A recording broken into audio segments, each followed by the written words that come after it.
શાર્પ્સ એ શબ્દ છે જેનો ઉપયોગ આપણે સોય, ફિંગર લેન્સેટ અને તમારી વપરાયેલી બ્લડ ગ્લુકોઝ સ્ટ્રીપ્સ માટે કરીએ છીએ. તે એવી વસ્તુઓ છે જેને તમારે શાર્પ્સ બિન નામના વિશિષ્ટ બોક્સમાં ફેંકી દેવી જોઈએ. તેઓ સામાન્ય રીતે પીળા રંગના હોય છે, પરંતુ વિવિધ આકારો અને કદમાં આવે છે. જ્યારે તમને હોસ્પિટલમાંથી રજા આપવામાં આવશે ત્યારે તમને એક ટેક હોમ આપવામાં આવશે. તમારા શાર્પ્સ ડબ્બામાં એક લાઇન છે અને એકવાર સામગ્રીઓ આ લાઇન પર પહોંચી જાય, તે ભરાઈ જાય છે. પછી ઢાંકણને ત્યાં સુધી બંધ કરો જ્યાં સુધી તે જગ્યાએ બંધ ન થાય. આ તેને ફરીથી ખોલવાનું બંધ કરશે. એકવાર તે ભરાઈ જાય પછી તમારા જીપી તમારા માટે આને બદલવાની વ્યવસ્થા કરશે. તેઓ કઈ સેવાઓ આપે છે તે બરાબર જાણવા માટે તમારા જીપી સાથે વાત કરવી યોગ્ય છે, કારણ કે આ સ્થળ પ્રમાણે અલગ અલગ હોઈ શકે છે. કેટલીક શાળાઓ પીળા શાર્પ્સ ડબ્બા માટે પૂછે છે અને ફરીથી તે આધાર રાખે છે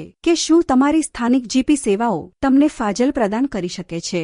એવી ભલામણ કરવામાં આવે છે કે તીક્ષ્ણ ડબ્બાને અન્ય બાળકોના માર્ગથી દૂર રાખવામાં આવે, તેથી તે ઘરે હોય કે શાળામાં હોય તેને ક્યાંક ઊંચી જગ્યા પર રાખવી જોઈએ જ્યાં તેને પહોંચી ન શકાય અથવા ખેંચી ન શકાય. જો તમે બહાર હોવ અને આસપાસ હોવ તો તમે તમારી સાથે તમારા શાર્પ ડબ્બાની આસપાસ લઈ જવાના નથી, કારણ કે તે ઘણું મોટું હોઈ શકે છે.